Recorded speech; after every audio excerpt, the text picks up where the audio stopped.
Hello, and welcome back to the Simplifiers podcast, where we take topics in work and in life and simplify them. And friends, we've been talking a lot about leadership and culture strategy lately. And I want to pull that thread just a little bit further and take it a little bit deeper.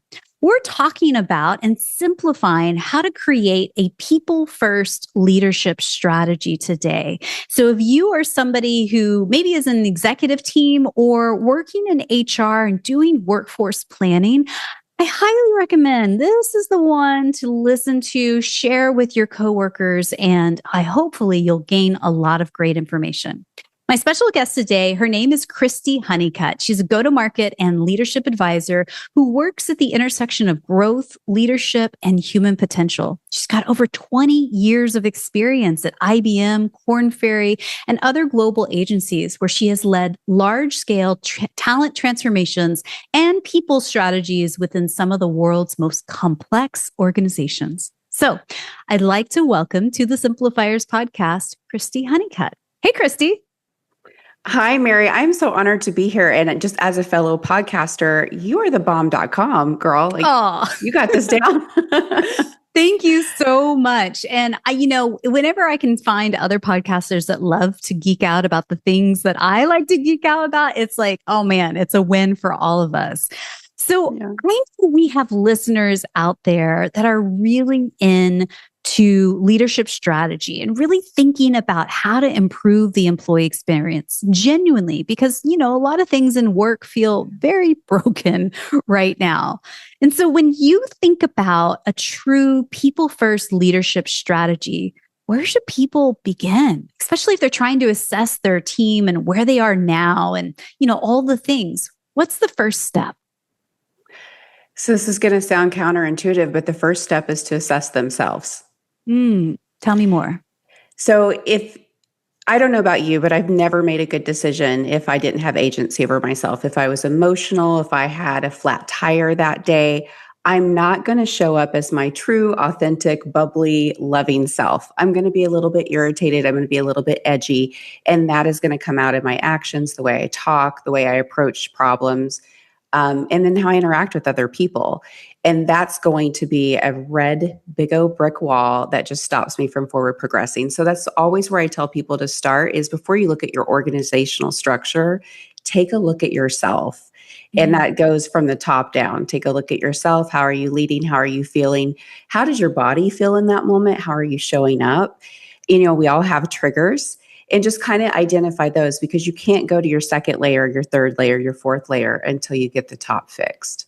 And I think that that's so interesting. You should say that, because I think a lot of times when I've worked in, let's just say, very difficult cultures in corporate America, it's almost as if it's poison in the well and we're all in the petri dish together. And it's like, well, this is just how work is. And you just accept that this is how we are.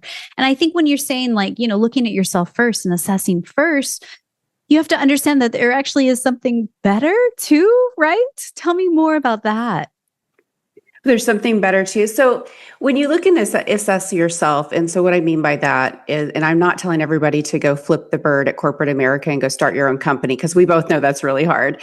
Yes. But just have an understanding of, are you doing what you want to do? Are you sitting in the seat that you want to sit? Are you clear about what you want? And then layer it out. Are you clear where your organization is going? We've seen so many times, especially in the age of AI right now, you've got all these vendors coming out. So what happens when you have a passionate founder and they're growing and they have a clear vision, but the CTO has a different vision because they want the tech to go this way? Well, sales believes it was going to be created to hit XYZ. So they're selling that and come to find out it's not. Now you've got the account executives who are managing the clients, and clients are not happy. And so what you have is a toxic work environment where now instead of rowing the same direction, you're pointing fingers at each other as to why it's not working. Egos get involved, and then you'll start to see a lot of behaviors. I'm watching this crazy show. It's can't think what it's called. They dropped all these strangers in an island, right? It's like a survivor game. Outlast on the Jungle. Yes. It's on Yes. Netflix. Yes. Yes. So I geek out so hard about leadership. My significant other is a CEO. So I live this every day. I have a podcast called Inside the C-Suite where I interview C-Suite CEO individuals every day. But that show, Outlast in the Jungle, I'm so glad. I knew we were best friends. I'm so glad that you knew about this show. There's pieces in that show where you watch how the different tribes are interacting with each other and who takes the alpha role and how it breaks down and silences other people. That is a perfect example of what we see in corporate America. Yeah. So, yeah, if you don't feel safe to speak up and talk, then you're going to get hit with blind spots left and right.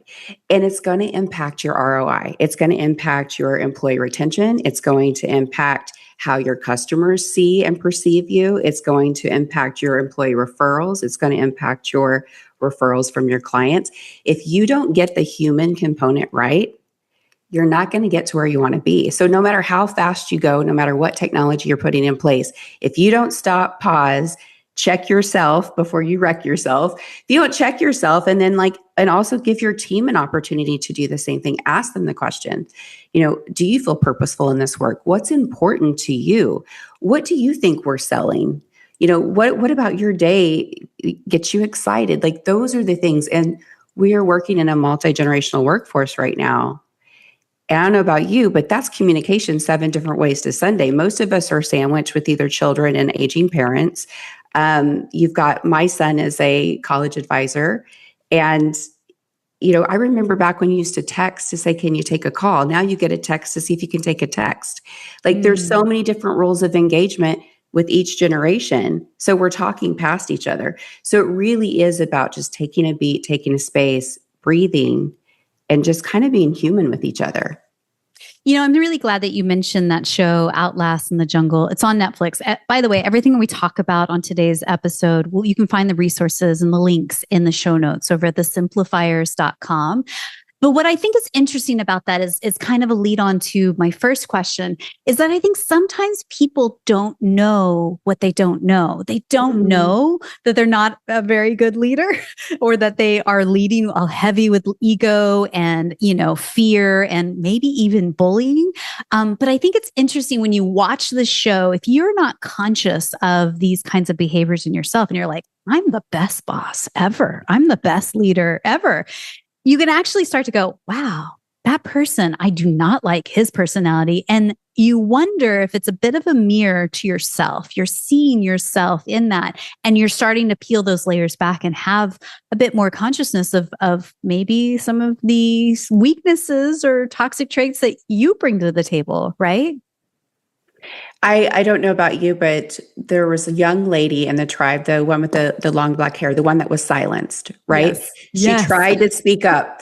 And so for the audience, so there's this young lady, she's with her group, and she's the only female in the group of men. And they have it out for her. Like they want to vote her off, right? And her intuition's kicking. She's feeling a certain way, doesn't understand why she's feeling a certain way, wants to be a team player, wants to show that she's purposeful and driven and why she should be there, right? Wants to prove herself. All the while, it doesn't matter what she does because they do have it out for her, right? If she catches them kind of talking about her. I found myself empathizing with her so much because how many times have you been in a situation where you're working, you're like, you know what? It's, they call it hustle porn. I'm going to work so hard. I'm doing, 80 hours a week and don't you see my value? And I never shut off. And it's the complete opposite. But when she paused and got clear on what she wanted and the environment she was in, sometimes you just have to leave. And she was very strategic, very silent, and made those decisions. And I think we don't know how it ended yet, but I think it's going to impact that team quite significantly, losing her. But I love that she was able to uncover her value and her worth and get clarity and find a tribe that did appreciate her, respect her, enjoy her, celebrate her. And so, again, who knows how it will end up and who will win. But that was the lesson that I took from it. It was like, I've been in her shoes before. It doesn't matter how much you try. And then you have the breakdown of, your not just your spirit and your ego, but your body keeps the score and you start to get sick. I was in corporate America for so long thinking that I could protect my team. And we all start out as leaders with two things. I want to be a good leader. I know what I want to look like and I know what I don't want to look like. And you fall miserably somewhere in between every time. And I came up with my grandfather. He wasn't a CEO. He was a World War II prisoner of war. And he was an AT&T linesman and a pastor and a sheriff. I mean, the man was salt of the earth. But he taught me at a very young age that you always keep yourself in the middle. And what that means is that you should always be reaching down to pull someone up, pouring into them, gifting them. But you should also have somebody in your corner that can have a conversation with you and say, you didn't show up quite the way I think you intended in this moment. Or, hey, let me pour into you a little bit. And then you've got your side by side, which is who is your buddy you're doing life with that's in the same situation you are. And then how do you guys all, love or hug around each other to kind of pull that up. And so what I learned at a very young age was responsibility for community, responsibility for self. And so what I've seen is that, and I remember back in the day that corporations felt like that. It felt like you would be there for 30 years, right? You worked and bled and cried everything for that company, but it's not the case anymore. You see the memes out there, like company's not your family. They're not your family. And so it's how do you find that in yourself? So along my career, I got stifled a lot. I took a demotion, Mary, once. I begged for a demotion or I would quit because I wanted to learn a different part of the organization. I was only in that part of the organization for 30 days. I outperformed a team of 7 people of what production they had done the following 12 months.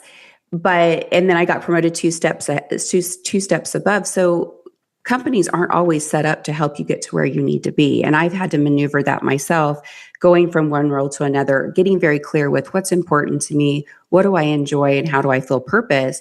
And that's how I navigated my career to get to where I am today. So there's not always a one-stop shop. It's just getting clear with yourself. And at every layer, it doesn't matter if you're sitting at the top or if you're at the bottom, because you're the CEO of you, like you're responsible for you.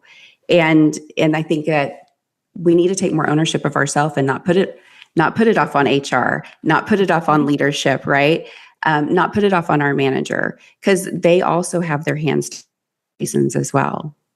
I think what I hear in a lot of what you just said was cultivating empathy and compassion, not only for others, but for yourself first. And I think, in this day and age of AI and automation, I have to beat the drum and really remind everybody, and I know you all know this, but our human skills, our emotional intelligence is going to be one of the greatest assets moving forward in your workforce. And so developing those skills yourself, if you're a senior leader and you're doing that workforce planning, but also at any level, in any department inside an organization. So let's shift gears a little bit and talk about the folks at the very, very top, because I know that you do work with C-suite leaders and founders and high pressure transitions.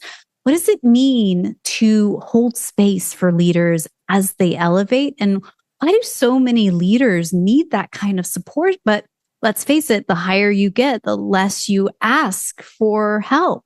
Tell me more there. Yeah, that's a great question. I hear 2 things all the time. I always ask, what is it like? And every one of them says it's really lonely. Yeah. Every single one, it's really, really lonely. And we don't have all the answers. And who do we go to? Everyone's looking to me for the answers. I don't know all the answers. And we've been taught for years that you dress for the part. You have to have all the answers. You lead with ego. It's all of those things that we were taught, and that system is wrong. That system's broken. That system's making us sick.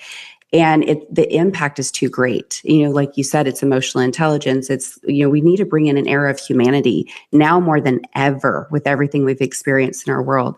So when I speak with the C-suite, when I have those conversations, holding space is giving them a moment to process. Because if you think about their board of advisors, all of their leaders coming to them, and then even downline from that, they are constantly on the hot seat to answer, to have a solution, to promise there's going to be revenue, to promise there's going to be growth.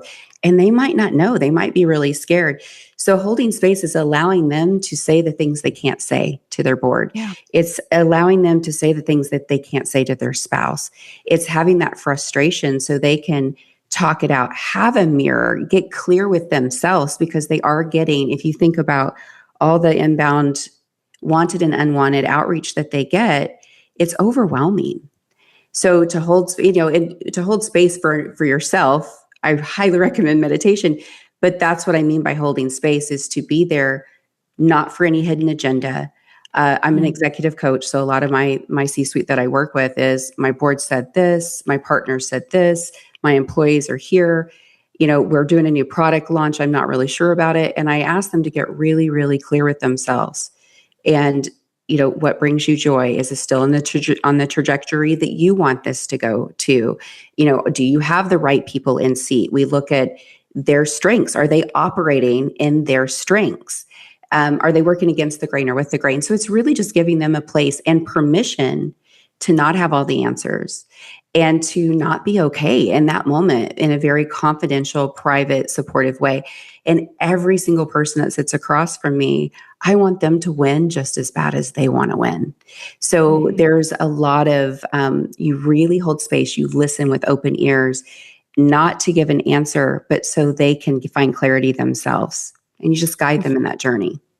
Yeah. And I think that there's an interesting and delicate balance, especially if you are a C-suite leader that's been brought into an organization, dropped in to fix it, right? And so if the existing senior leaders that are there, if there is poison in the well, I think it can be a little bit hard for that new person that goes, but wait, why do we do it this way? Or why is this the unspoken culture in our boardroom? And I think that what's interesting, the best leaders that I've ever gotten a chance to work with or alongside are the ones that listen first. So they don't come in guns a-blazing saying, oh, you guys are doing this wrong. Let's just change everything and, whiplash this way.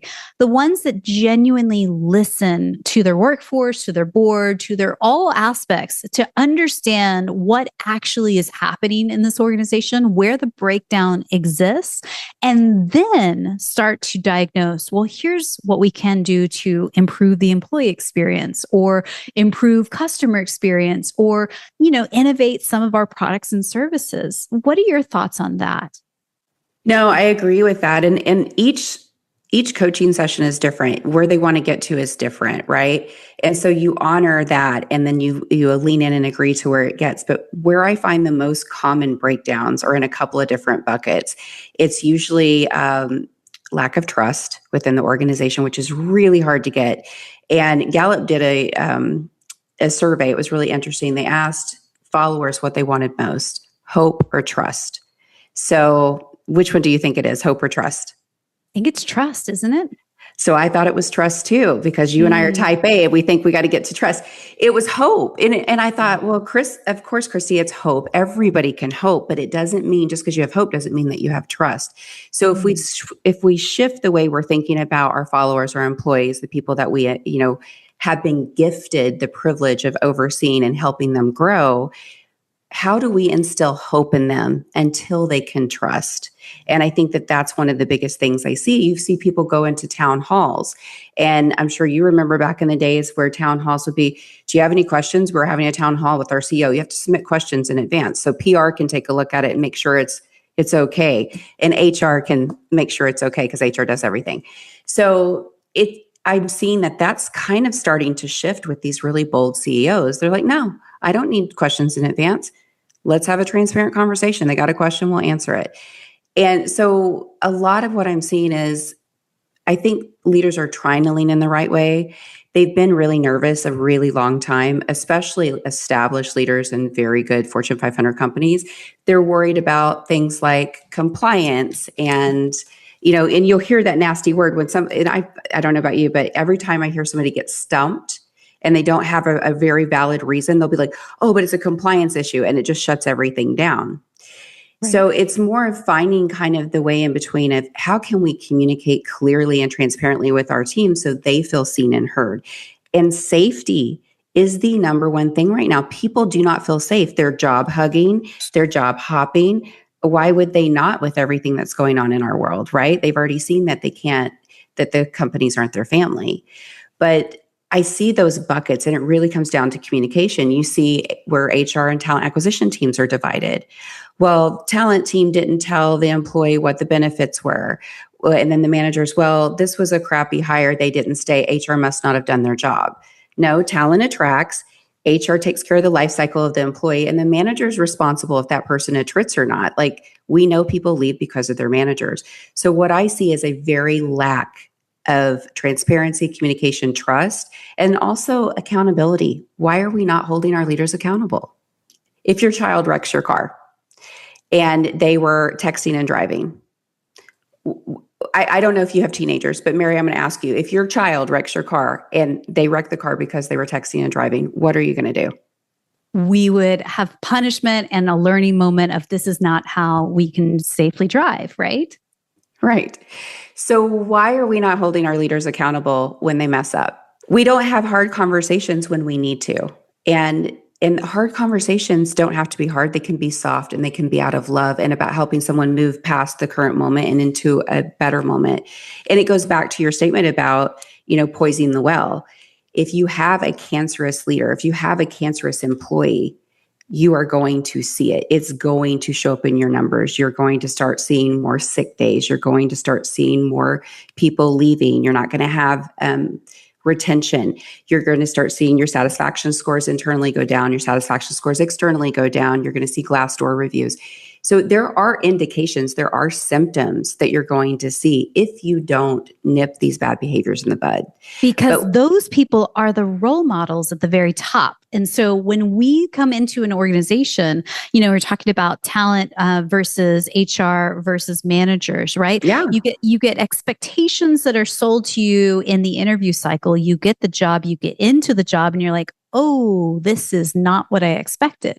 Because the role models at the top then, ripple down to every level. It's like, well, he's that way. Well, then she's that way. Well, then I'll be that way. And so then it really does become a systemic issue, at the core of an entire organization. And it really takes a brave person somewhere in there to go, wait, pause. Is this the best way for us to work? Or could there be a better way? And I think that takes courage, Christy. I think depending on the company and depending on the culture, sometimes the person that raises their hand and goes, but wait, why? Is sometimes frowned upon. The dissenter is the one that's the sticky widget that's sticking out.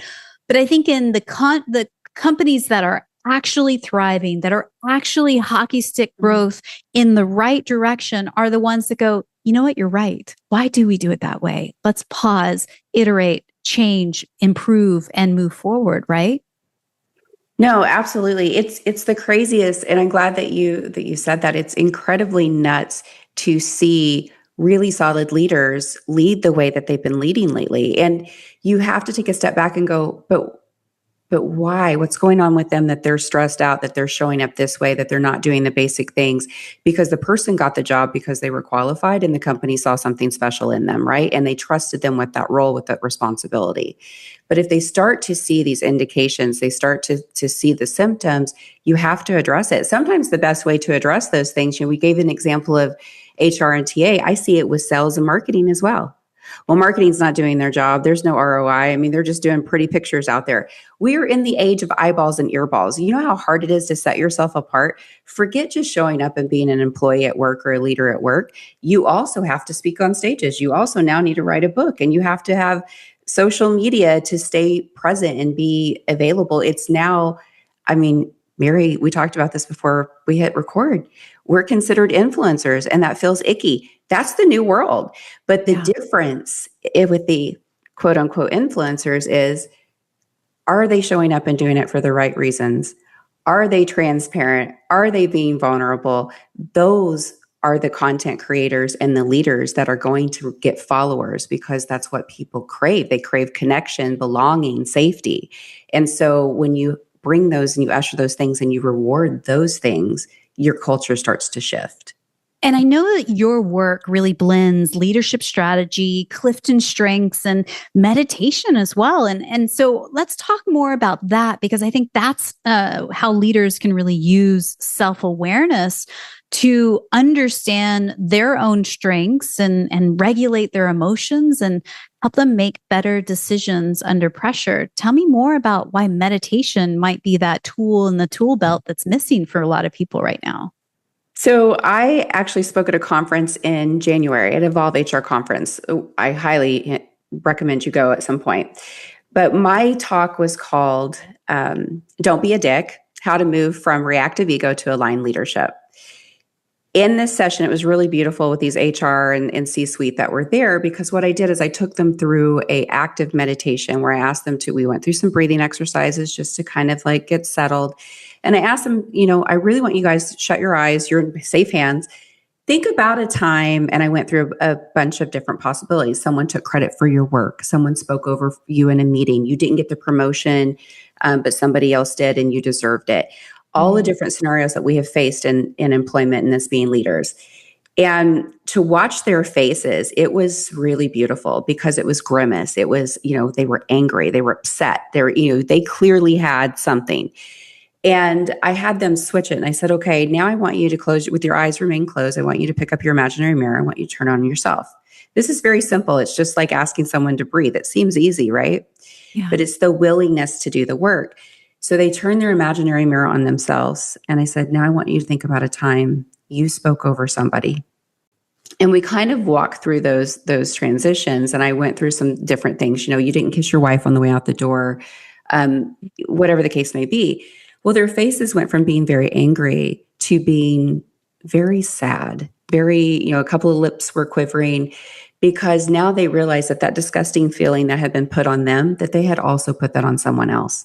And so that's really what I'm talking about, is like bringing it back to self. Take a few moments, because no one makes good decisions when your brain is hurried. I don't know about you, but like if I'm working 8-10 hours, I'm passionate about something, there is a moment where my brain just shuts off and there's nothing else left. If I continue to push in that moment, my work's going to be crap. If I continue to push myself in that moment, my interaction with people is not going to be good. I'm not going to come across the way that I want, which is loving, holding space, reflective. I want people, when they see me, to feel safe, seen, heard, know that they matter, and that I'm happy to be connected with them. But if I don't take the time out to just take a breath and check in with myself, and then also take a breath and check in with myself about, what did I accomplish today? Because we get so hard on ourselves, especially in the leadership role, about I didn't do enough.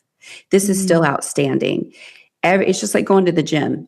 All those little bitty steps compound over time. You don't get a hot body overnight by taking a pill. You watch what you put in your mouth and you watch how you move your body. Same thing with leadership and meditation. You watch how you're treating your mind, you watch how you're resting your body, and you're watching for that moment that your mind can just wander. Because in those moments, you're going to find the clarity you need when you did not expect it. That's the crazy thing. And I think it's really great that you mentioned this, because I think we sometimes forget, listeners, that you're listening and you're like, yeah, I'm an analyst. I'm nowhere near the C-suite, right? But it's good to remember that they are also grappling with, this feeling of not enough, not doing enough, not being enough, as maybe you are. And so I think that, again, leads us back to empathy. It leads us back to compassion, to understand, that we're all, at the end of the day, human. Yes, the C-suite do make a lot more money. I just want to point that out for the record before I get angry emails and angry comments in the messages. But I get that. But I think there is a level for compassion in corporate America, because there is so much that is so broken for so many.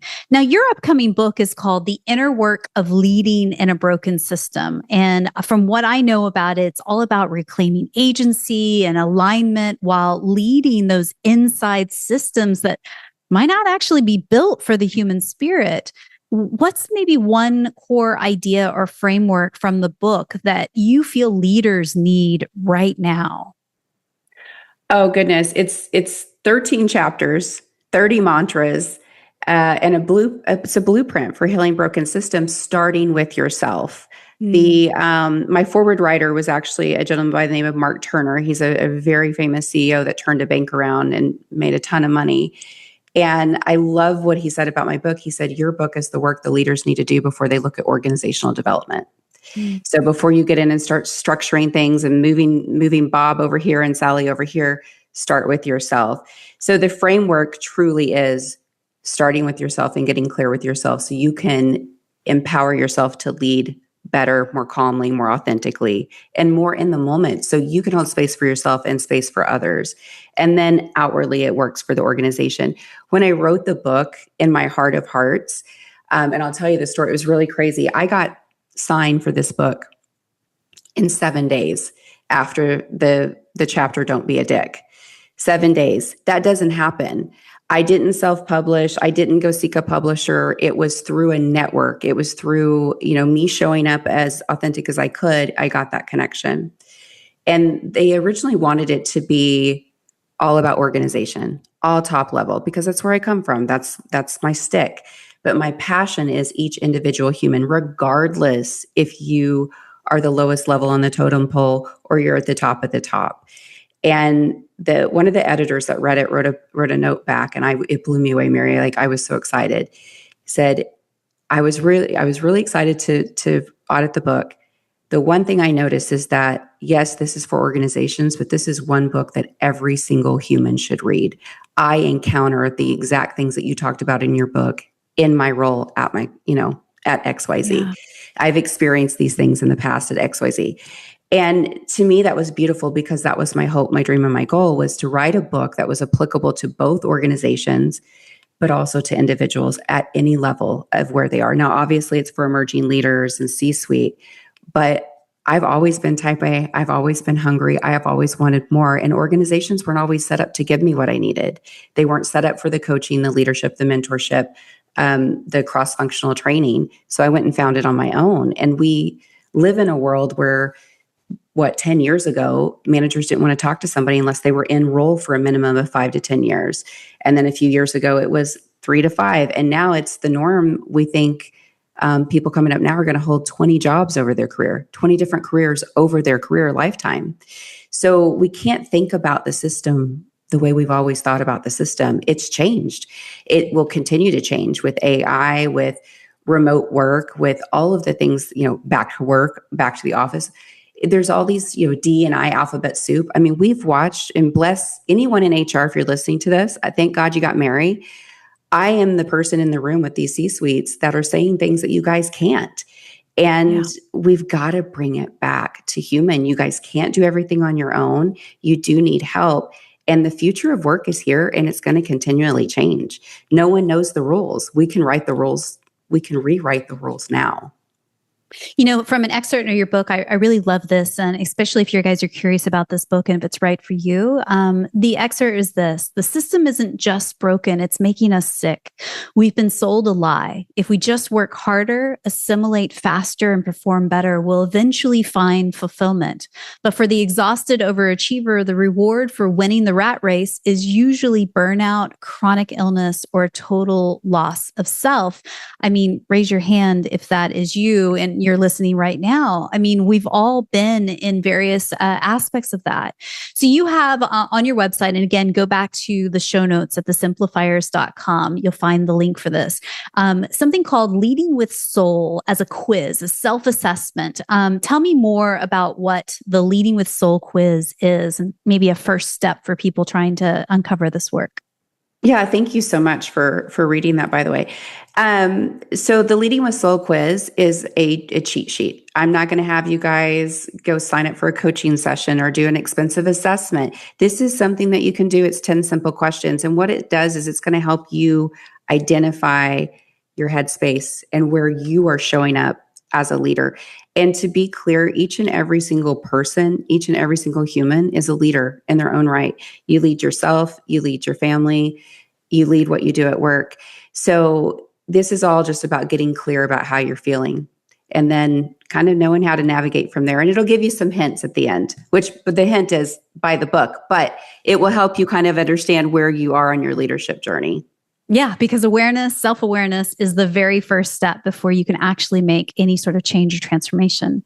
So as we wrap up, Christy, because I feel like I talked to you for hours, maybe we need to do a part 2 later down the path after the book's out. I have a few questions I want to ask you that I ask everyone on the podcast. Yeah. And here we go, rapid fire. What's one book or blog that you're reading these days that's either inspiring you or poking holes and challenging your belief system? Okay, so I was prepared for this. So if you're watching, this is it. So this is The Trust Threshold, and this is by Jeannie Walden. And I actually know Jeannie. I've become friends with her. But this book is about the importance of trust in the workplace and how you can't get anything done without it. And that's not just making the widgets and selling the things. That's actually impacting the world. You're not going to get anywhere with your customers, with your people without trust. So I love that it resonates with me, and she's a wonderful human. She's a TV show host, by the way. Love that. Well, we'll link that up in the show notes for you guys if you're curious about that book. Again, go over to thesimplifiers.com.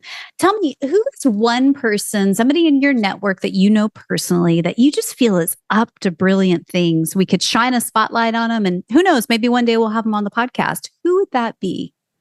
Oh, this is so tough for me because I have such a great Rolodex of some phenomenal humans. The person that really kind of touched my heart this week, and I think they're a really amazing human, is Mike Pedetto. He does a lot of stuff around recruitment. This is someone who told a story, Mary, which was really great, that he was a recruiter and he lost a job twice in 5 months. So he said, you know what? He went out to the social world and said, hey, this happened, follow me along. We don't get it right even inside because there's a lot of people with the economy upset about jobs. And followed his story. Fast forward today, I think he's got collectively 400,000 followers, and he talks about how to get jobs, recruitment, and how you can navigate in the world. So I really like that. I think he's bringing some much needed information to our society. Love it. We'll link him up in the show notes for you guys if you're curious about what work that Mike is doing out in the world. It will be at thesimplifiers.com. Again, her book is called The Inner Work of Leading in a Broken System, Advanced Sales happening right now. We'll put the links in the show notes so you guys can get a copy of that.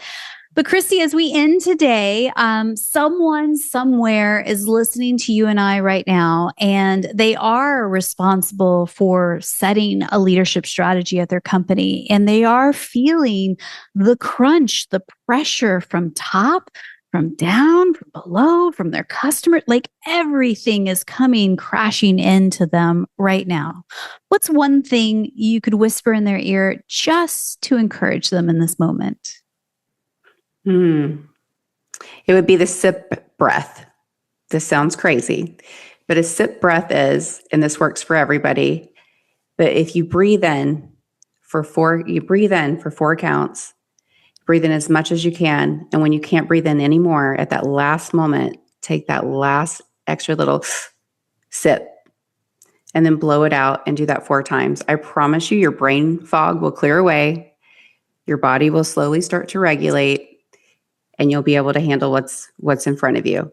Outside of that, call me and I'll talk you through it. But remember to breathe. You'll be surprised how many people forget to breathe, and we do it every day to live, but to truly do a cleansing breath to get that clarity you need in that moment, because you can't move forward unless you're regulated. Christy, thank you so much for your time today. Thank you. It's an honor. I love your work too. I would say have you on, but you're already hosting. Thank you so much.